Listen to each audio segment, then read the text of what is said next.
trying to cram in last-minute studying for their test? Well, look no further. For our series, this video is for you. Our series, Crash Course 2.0 Eletrick Boogaloo, is made for procrastinators like you. In this series, we give you an in-depth look into different history topics in just 10 minutes. Can you believe that? Easy studying. For today's episode, we are focusing on a man who can make Mao look like a chicken, Pol Pot. This video goes out for our sponsor, Holloway Jr., a deep fanatic for history who just donated 10,000 cents. Isn't that crazy? Anyways, this is Pol Pot. Can you believe that? Beautiful man, is he not? Doesn't he look like your average citizen who loves to pay taxes? Well, he is responsible for many generations of trauma that Cambodians have suffered during his reign as leader of the Khmer Rouge that took over Cambodia between the years of 1975 through 1979. Well, hello there. I didn't see you.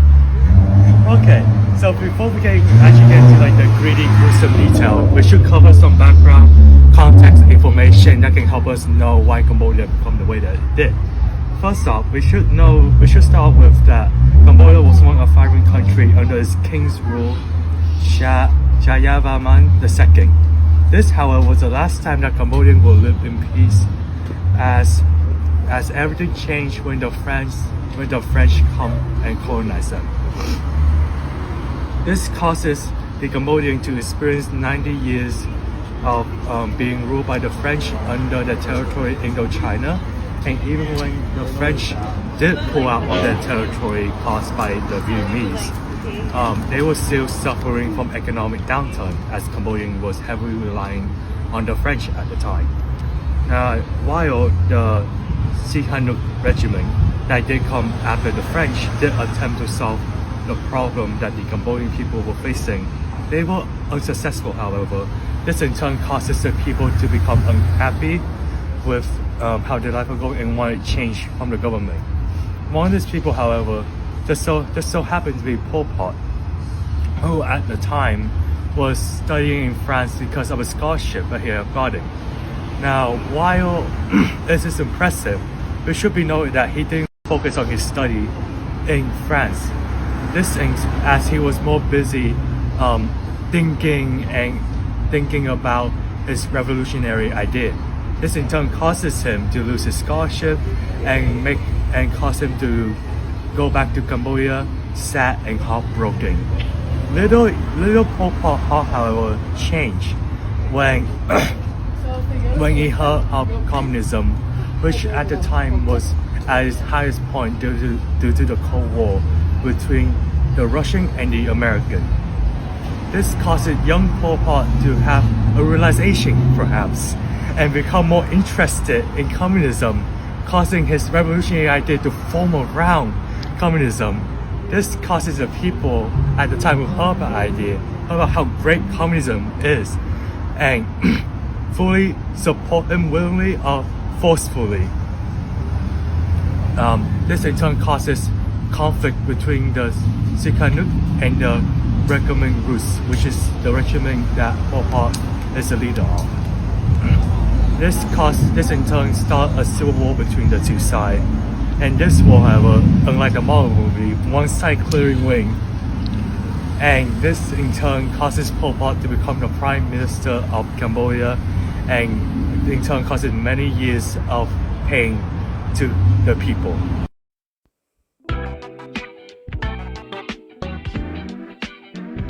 During Pol Pot's reign of terror, he committed such horrendous and violent acts against his own people. He had put his own kind into detention center camps, where if they didn't comply to the cruel farming, they were tortured, they were exterminated, and they were executed. Oh no! This mindset that Pol Pot had developed had made numbers of farmers drop significantly. This plan that he had enacted was a terrible crime he had to pay for years to come. During Pol Pot's reign, he had committed such violent and horrendous acts against his own people. Civilians such as doctors, lawyers, and factory workers were all sent to rice paddy farms, where they had to work grueling hours. And if any of them didn't comply to Pol Pot's orders, they had to go to S1 detention centers. How unfortunate for them. Thanks, Brandon. Continuing off of what he said, at these detention centers, the workers were punished through starvation, they were punished by amputation, or even death. There were about 200 prisons that were set up just to keep quality production high. Pol Pot wanted to bring Cambodia back to its original golden state by making sure it was the #1 rice production in the entire world. Pol Pot really believed that if we could have rice, then we could have everything. Honestly, it's kind of a crazy mentality to me. But to keep the standards so high, he set so many people off to those hellish camps. It takes 3 times the production to strike, crush, and win against his opponents. Pol Pot much rather would have sent 10 people to jail where they were potentially killed if it meant that there was one person who was giving off outstanding work. Villages really began to suffer because their numbers dropped significantly. With so many people being sent off, like mothers, children, they were left behind, and a lot of people began to die. Now, enough of me rambling. Back over to Brandon on campus, where he'll go on a bit more about this. With having no doctors around for the community, civilians' numbers have dropped significantly, due to diseases and health diminishing immediately. Over 20,000 people have died due to these sicknesses. Such a shame. Pol Pot really wanted his ideal country to meet his standards by following his every decision that he made. This led to Pol Pot forcing Cambodians to follow his every ideal rule. This led to the organization known as NCAR. Their rights, what little they had left, were taken away.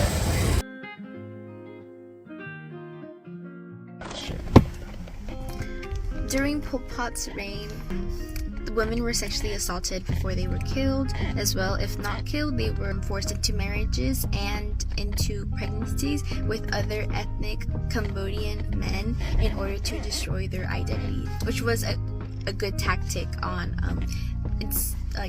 installing fear into the citizens. Many ethnic minorities that were persecuted included Chinese, ethnic Vietnamese, Cham Muslims, and which around 80% of their population were killed due to Pol Pot's reign. And one of the quotes that Pol Pot was widely known for saying is, "If we can have rice, we can have anything." This pretty much explains like his personality and how he was trying to take Cambodia into this utopia of agriculture, of an agrarian society.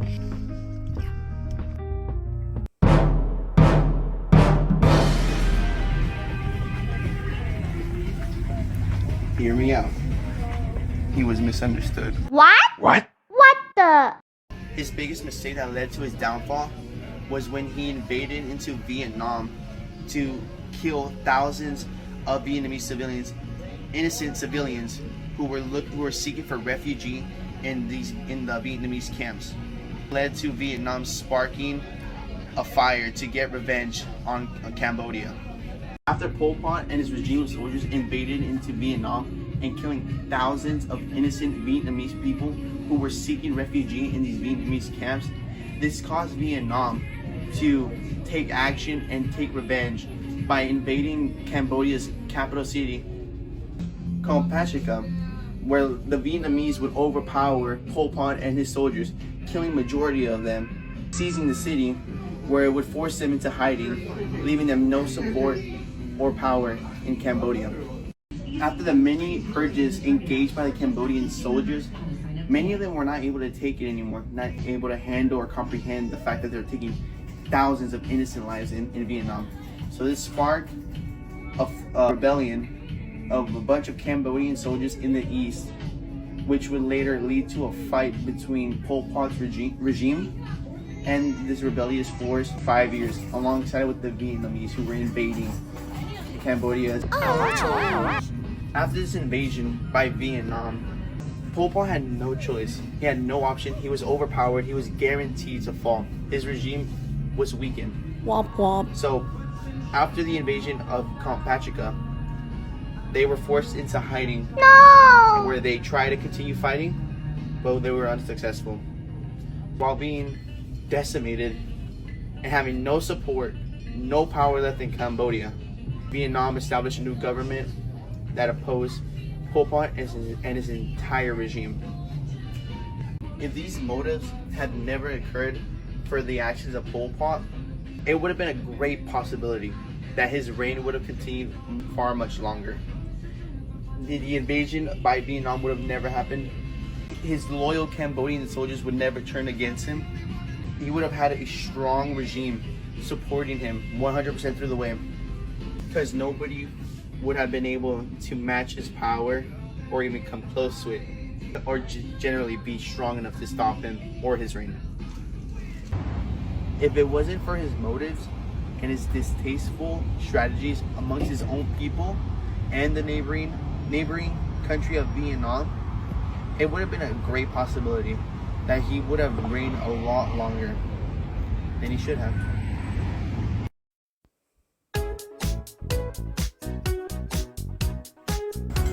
So, after Pol Pot was overthrown by the Vietnamese, he ran into the jungle. The Vietnamese came into Cambodia and occupied the land, which essentially they stopped the Cambodian genocide. They did not started attacking the Cambodians, but they were just simply coexisting with them. Khmer Rouge members also fled with Pol Pot into the jungle, so they still were trying to find ways to attack the Vietnamese and get their power back, but they failed miserably. They kind of disbanded. The Vietnamese and Cambodian War started after the Khmer Rouge and Pol Pot were overthrown. So the Liberation Army of Kampuchea were attacking districts across the southwestern Vietnam border. This is because Pol Pot thought that the Vietnamese or Vietnam was going to use Cambodia as a puppet due to their past alliance. So they were allies in the beginning before Pol Pot conquered Cambodia. And so after they were done with that, Pol Pot basically went against their alliance and they started attacking the border between Cambodia and Vietnam. And so Vietnam was like, hey, this is not right. We have to take Pol Pot and the Khmer Rouge down. Vietnam launched a full-scale invasion on December 25th, 1978 on Kampuchea. After Vietnam, like I said, occupied Cambodia for about 10 years until October 23rd, 1991. It actually took them 4 years to actually get out of Cambodia. So essentially we can say that 6 years they occupied the land. But it did take them 4 years. Okay, so that was a lot of information. Now let's summarize it. Pol Pot originally gained interest in communism and then decided to take over Cambodia, which he did. From there, he decided that he wanted to make Cambodia the #1 rice paddy firm in the world, stopping at nothing. A lot of people were sent to their deaths or just stuck in prison to where they did eventually die. Regular people like doctors, lawyers, I don't know, just random people, random civilians became farmers. And eventually diseases spread and a lot of people got sick. Meaning that it was only men? Nah. Women and children also suffered a lot. They suffered greatly. Now, at first, Cambodia and Vietnam were allies, but once Pol Pot gained power, that's when Pol Pot decided to turn on Vietnam and start invading them. Although that didn't really turn out so well for him because he did end up, But yeah, got forced into the jungle and he couldn't really get his way out of it. People part of the Khmer Rouge tried their best to flank out Vietnam. They eventually got overran and the whole thing died altogether. Vietnam took over and eventually they left and Cambodia gained its independence again. Yeah, pretty much it. Summarized it. I hope you enjoyed today's episode of Crash Course 2.0 Eletrick Boogaloo. And I will catch you next time. Bye!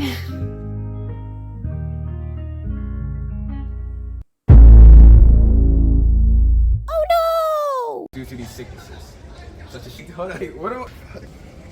Such a shame.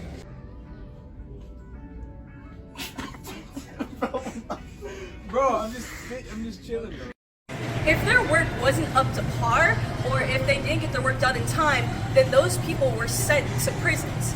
And in those prisons were basically like camps where they were tortured and abused.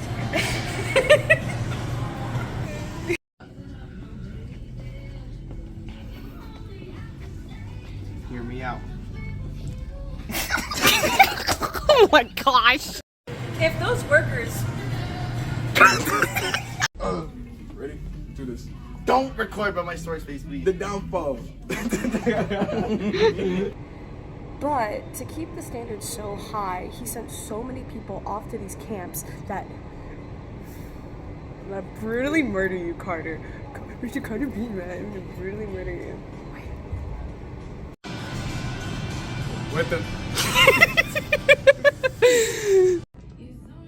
Not only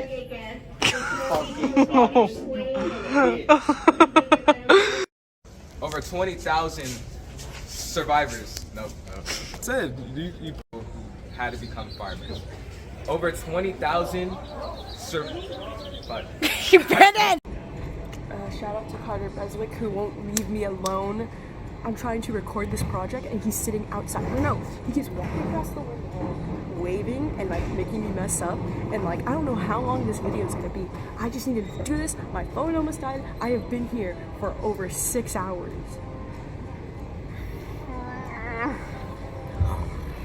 Okay, whatever. This mindset that Pol Pot had made numbers drop significantly. You can have everything. I think that's a absolutely crazy Carter! Oh my. Compatrica, which oh fuck.